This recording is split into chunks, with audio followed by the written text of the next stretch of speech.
शस्त्रसंधीनंतर Iran आणि अमेरिकेमध्ये आजपासून इस्लामाबादमध्ये चर्चा, पण मुख्य चर्चा उद्या होणार. होर्मुझ खुलं करण्यासंबंधी इराण नीट वागेना असा ट्रम्प यांचा आरोप.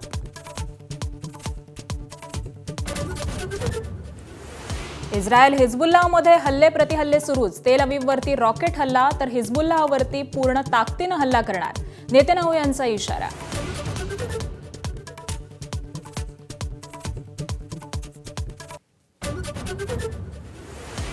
अखेरच्या क्षणापर्यंत ताणून धरल्यानंतर बारामती पोटनिवडणुकीतून अखेर काँग्रेसची माघार. दोन्ही राष्ट्रवादीसह फडणवीसांकडून मनधरणी. सुनेत्रा पवारांसह एकूण 23 उमेदवार निवडणुकीच्या रिंगणात. राहुरीची पोटनिवडणूक बिनविरोध करण्याचे भाजपचे प्रयत्न फोल. 7 उमेदवार मैदानात. महायुतीकडून अक्षय कर्डिले तर शरद पवारांच्या राष्ट्रवादीचे गोविंद मोकाटे रिंगणात. नाशिकच्या बहुराष्ट्रीय कंपनीतील शोषित कांडा प्रकरणी धक्कादायक माहिती समोर. धर्मांतराचं जिहादी रॅकेट सक्रिय असल्याचं उघड. कंपनीचे एचआर ताब्यात. कठोर कारवाईचे मुख्यमंत्र्यांचे आदेश. मीरा रोडमध्ये मनसे पदाधिकाऱ्यावरती हल्ला. 5 जणांविरोधात गुन्हा दाखल. भाजी मंडईसमोर खोदकामाची पाहणी करण्यासाठी गेले असताना मारहाण.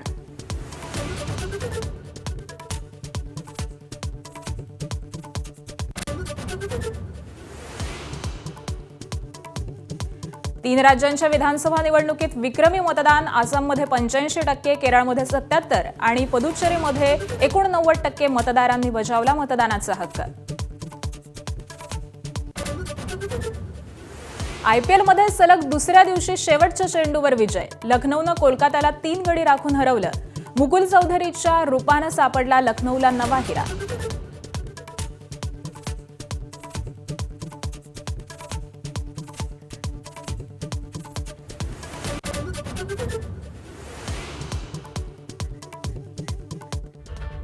नमस्कार महाराष्ट्र, सुप्रभात. मी आकांक्षा जावडेकर. आपण पाहताय एबीपी माझा. या बुलेटिनमध्ये आपलं स्वागत आहे.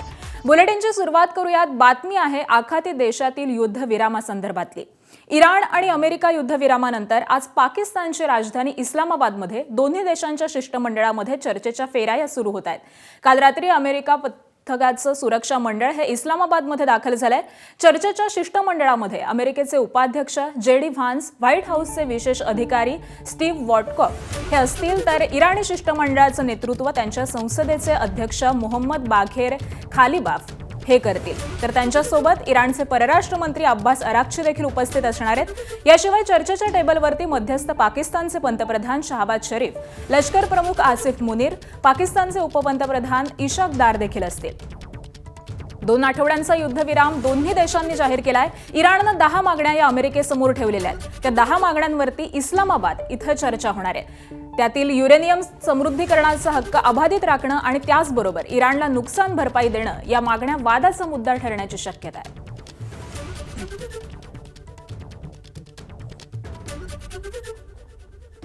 तर युद्धविरामादरम्यान इस्लामाबादमध्ये आजपासून दोन्ही देशांची ही चर्चा पार पडणार आहे. मुख्य चर्चा ही उद्या पार पडणार आहे आणि दरम्यान दोन्ही देशांचे प्रमुख या चर्चेमध्ये सहभागी होतील.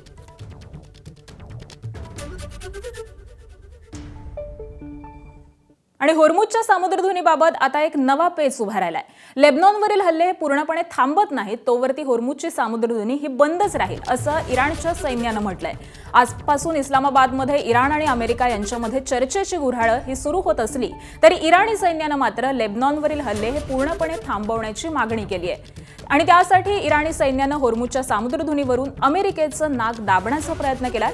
युद्धविरामानंतर होर्मुझची सामुद्रधुनी ही खुली होण्याचा अंदाज होता, मात्र कालची स्थिती तपासली तर ते झालेलं नव्हतं. होर्मुझच्या सामुद्रधुनीतले व्यापारी जलमार्ग हे बंदच ठेवण्यात आले होते.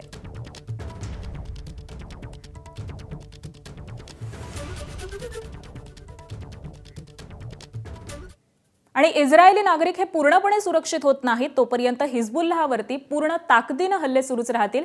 हिजबुल्लाहशी कुठल्याही प्रकारची शस्त्रसंधी झालेली नाही असं इस्रायलचे पंतप्रधान बेंजामिन नेतन्याहू यांनी स्पष्ट केलं आहे.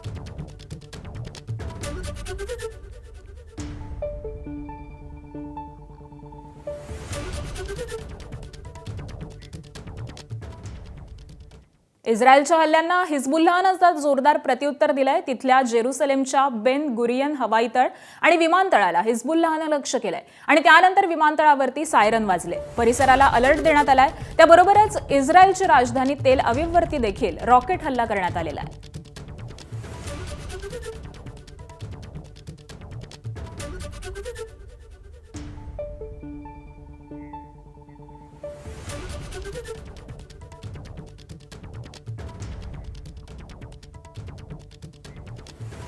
राष्ट्रवादी काँग्रेस पक्ष आणि राष्ट्रवादी काँग्रेस शरदचंद्र पवार पक्ष सध्या राजकीयदृष्ट्या वेगळा असला तरी कौटुंबिकदृष्ट्या मात्र एकच असल्याचं समोर आलंय. याचं उत्तम उदाहरण म्हणजे बारामती विधानसभेची पोटनिवडणूक म्हणता येईल. बारामती पोटनिवडणूक आपण लढवणार नसल्याचं शरद पवारांच्या राष्ट्रवादीनं आधीच जाहीर केलं होतं. ती त्यांनी कायम ठेवलीच, पण त्यानंतर देखील काँग्रेसनं दाखल केलेली उमेदवारी मागे घेण्यासाठी पवारांच्या राष्ट्रवादीनं कसोशीनं प्रयत्न केले. खासदार सुप्रिया सुळेंनी स्वतः सुनेत्रा पवारांचं काँग्रेसचे ज्येष्ठ नेते जयराम रमेश यांच्याशी चर्चा करून दिली. त्यानंतर रमेश चेन्निथला, त्याचबरोबर मल्लिकार्जुन खरगे, एवढंच काय तर राहुल गांधी, प्रियंका गांधी यांच्यापर्यंत त्यांनी संपर्क साधला. त्याचवेळी पार्थ पवार यांचं काँग्रेसबाबतचं वादग्रस्त विधान आलं आणि शरद पवारांच्या राष्ट्रवादीची अडचण झाली. अखेर स्वतः शरद पवारांनी पुढाकार घेतल्याची माझाला विश्वसनीय सूत्रांनी माहिती दिली आहे. अर्ज मागे घेण्याच्या आदल्या दिवशी स्वतः पवार बारामती दौऱ्यावरती गेले आणि अर्ज भरलेल्या उमेदवारांशी त्यांनी विद्याप्रतिष्ठानमध्ये भेट घेतली. काँग्रेस उमेदवाराचा व्हिडिओ कॉलद्वारे थेट खरगेंशी संपर्क करून दिला. त्यानंतर काँग्रेस आपली उमेदवारी मागे घेणार याचे संकेत मिळाले. सुनेत्रा पवार यांनी देखील हर्षवर्धन सपकाळांना फोन केला, तर आमदार रोहित पवार सुनेत्रांसाठी मैदानामध्ये उतरले. त्यांनी देखील हर्षवर्धन सपकाळ यांची भेट घेत चेन्निथलांशी संपर्क साधला. अखेर पुन्हा शरद पवार खरगेंची फोनवर चर्चा झाली आणि काँग्रेसचा माघारीचा निर्णय झाला.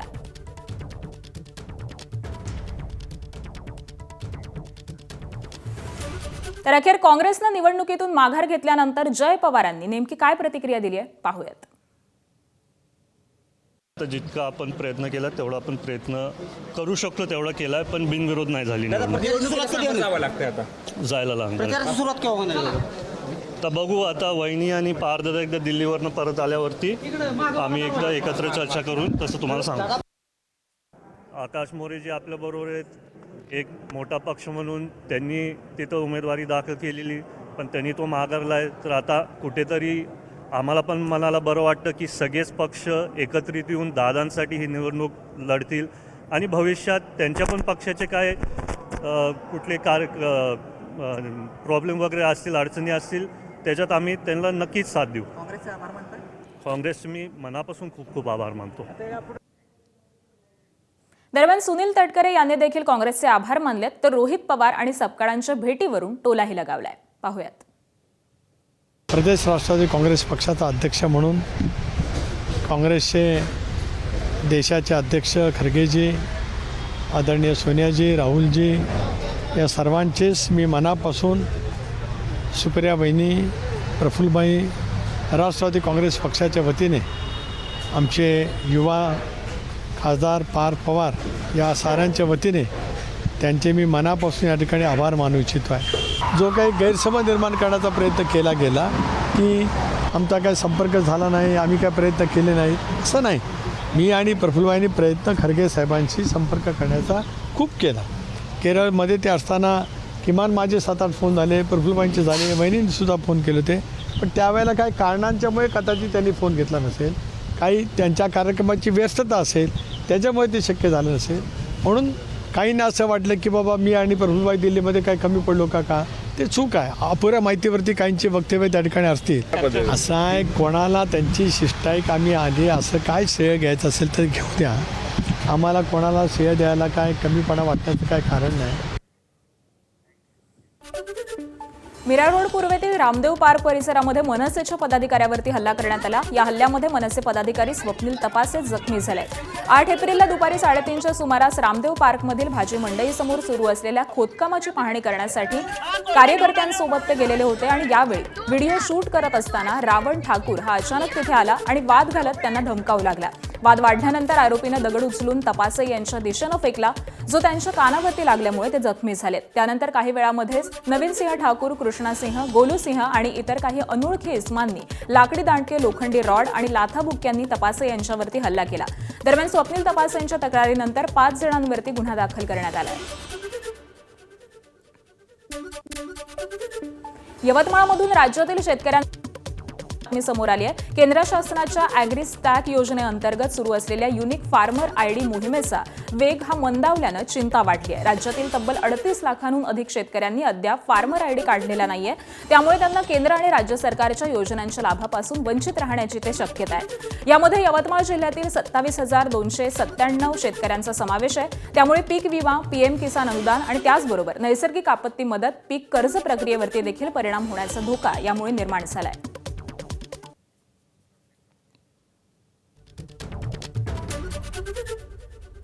तर युनिक फार्मर आयडी हे कुणी काढलेले नाही आहेत. शहरात वास्तव्यास असलेले शेतकरी, शेती आहे पण अकृषक वापर, त्यांनी देखील हे फार्मर आयडी काढलेले नाही आहेत. त्याचबरोबर मृत किंवा बाहेर जिल्ह्यामध्ये स्थलांतरित झालेले शेतकरी यांचा देखील यामध्ये समावेश आहे. शासकीय सेवेमध्ये आणि इन्कम टॅक्स भरणारे शेतकरी, अनेक ठिकाणी शेती असणारे शेतकरी,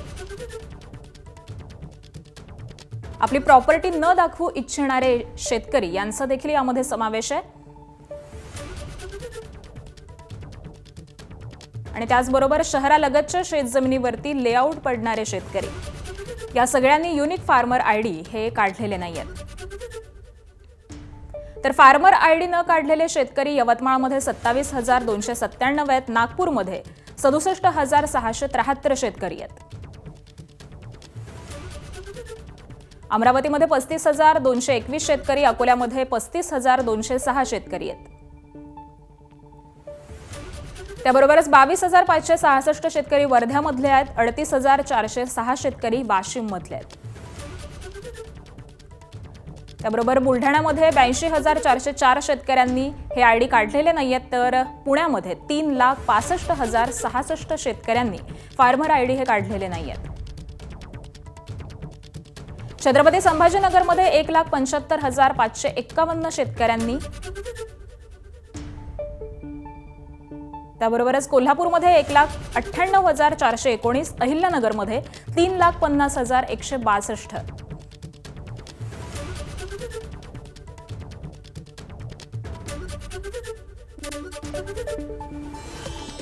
शेतकरी ओळख क्रमांक निघाल्यानंतर या ओळख क्रमांकाच्या आधारित शेतकऱ्याला भविष्यामध्ये विविध शासकीय योजनांचा लाभ, महा-डी-बी-टीच्या योजना, त्याचबरोबर पीक विमा, पीक कर्ज याचा लाभ देण्यात येणार आहे.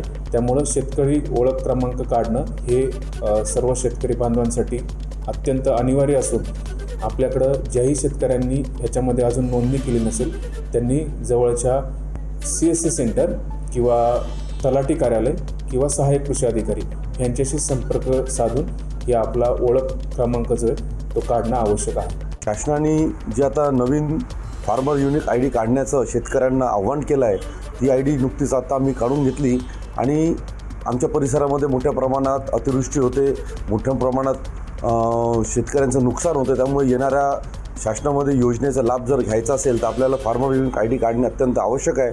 आणि फार्मर युनिक आय डीमुळेच भविष्यात आपल्याला शासनाच्या विविध केंद्र आणि राज्य शासनाच्या संपूर्ण कृषी योजनेचा आपल्याला लाभ मिळेल, अनुदान मिळेल. त्यामुळे फार्मर युनिक आय डी काढणे हे फार गरजेचं झालेलं आहे. आणि पुढच्या बातमीकडे वळूयात. नवी दिल्लीतील छत्रपती शिवाजी महाराजांच्या जीवनचरित्रावरती आधारित संग्रहालयाचं केंद्रीय मंत्री नितीन गडकरी यांच्या हस्ते उद्घाटन झालं. वीर योद्धा छत्रपती श्री शिवाजी महाराज मेमोरियल नॅशनल कमिटीद्वारे दिल्लीच्या कुतुब इन्स्टिट्यूशनल एरियामध्ये हे संग्रहालय बांधलं आहे. छत्रपती शिवाजी महाराजांच्या जीवनावरती आधारित हे संग्रहालय आधुनिक तंत्रज्ञानाचा वापर करून तयार करण्यात आलंय. शिवरायांचा तेजस्वी इतिहास आधुनिक तंत्रज्ञानाच्या माध्यमातून आजच्या युवा पिढीपर्यंत पोहोचवण्यामध्ये हे संग्रहालय महत्त्वपूर्ण योगदान देईल असा विश्वास नितीन गडकरींनी व्यक्त केलाय. शिवाजी महाराज महाराष्ट्र तक सीमित नहीं है, ये भारतीयों का दैवत है और इसलिए आपने अच्छा काम किया है कि वो इतिहास उत्तर भारत के भी युवा पीढ़ियों को लोगों को ठीक प्रकार से समझाने के लिए टेक्नोलॉजी का उपयोग करके म्यूज़ियम बनाया। मुझे बहुत खुशी हुई, बहुत अच्छा म्यूज़ियम आपने बनाया। काही लोकांनी देणग्या मिळाल्या दिल्या 5 लाख 10 लाख अशा, पण फारसं देणग्यांवर अवलंबून न राहता कॉम्पॅक्ट जागेमध्ये लोकांना पुढच्या काळातलं भविष्यातलं मल्टी डायमेन्शन काय असतं, एखादं थिएटर, एखादं डार्क राईड वगैरे ते उभारण्याचा आम्ही प्रयत्न केला आणि आज ते स्वप्न साकार झाल्याचं आम्ही बघतो आहोत. साताऱ्याच्या पाटणमधील कोयना डोंगरी महोत्सवाचा उत्साहात समारोप झाला. गेल्या 8 दिवसांपासून सुरू असलेल्या या महोत्सवाला पर्यटकांचा प्रचंड प्रतिसाद मिळालेला असून तब्बल 2 लाखांहून अधिक नागरिक इथं भेट दिली आहे. विशेष म्हणजे वाढलेल्या लोक आग्रहामुळे महोत्सव 3 दिवसांनी वाढवण्याचा निर्णय घेतला होता आणि या महोत्सवामध्ये साधारण 12,000 पर्यटकांनी बोटिंगचा आनंद घेतला. तर ग्रामीण आणि डोंगरी भागातील नागरिकांनी देखील मोठ्या उत्साहामध्ये सहभाग नोंदवला. तर कोयना बॅकवॉटर परिसरामध्ये डिसेंबर महिन्यामध्ये कोयना बॅकवॉटर फेस्टिवल आयोजित करण्यात येणार असल्याची माहिती देखील देण्यात आली.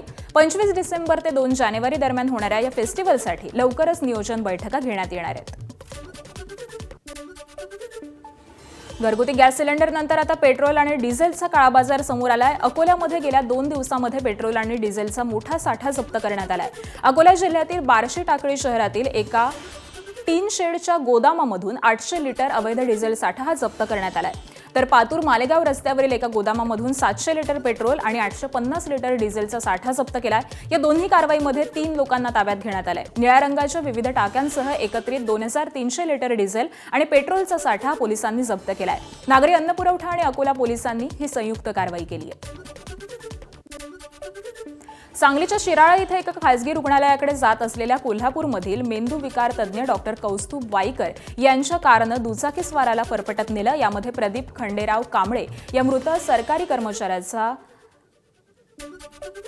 कर्मचाऱ्याचा मृत्यू झालेला आहे. तर नियंत्रण सुटलेली ही कार नागरी वस्तीमध्ये शिरली. पेठ शिराळा राज्यमार्गावरती रेठरे धरण इथं लोहारा वस्तीजवळ धोकादायक वळणावरती हा अपघात घडलाय. कोकरूड इथं भूमी अभिलेख कार्यालयामध्ये परीक्षण भूमापक म्हणून प्रदीप कांबळे शिराळा कार्यालयामध्ये काम करत होते. डॉक्टर कौस्तुभ वाईकर हे शिराळा इथल्या खासगी रुग्णालयामध्ये रुग्ण तपासण्यासाठी जात असताना हा अपघात घडलाय. अपघातानंतर कारमधील पुढच्या बाजूच्या दोन्ही एअरबॅग उघडल्या होत्या. वाईकर यांच्या हाताला दुखापत झालेली आहे. आयपीएलमध्ये काल देखील शेवटच्या चेंडूवरती थरारक विजय मिळाल्याचं आपल्याला पाहायला मिळालं. लखनौनं कोलकात्यावरती 3 गडी राखून रोमहर्षक असा विजय मिळवला. 7व्या क्रमांकावरच्या मुकुल चौधरीनं 27 चेंडूमध्ये नाबाद 54 धावा केल्यात. तर 16 षटकांमध्ये 7 बाद 128 अशा दुरावस्थेमधून मुकुलनं हा विजय खेचून आणलेला आहे. मुकुलनं एकूण 7 षटकार आणि 2 चौकार ठोकलेत. कोलकात्यामध्ये 4 बाद 181 तर लखनौनं 7 बाद 182 अशा धावा केलेल्या होत्या. परवा देखील गुजरातनं दिल्लीवरती शेवटच्या चेंडूवरती असाच विजय मिळवलेला होता.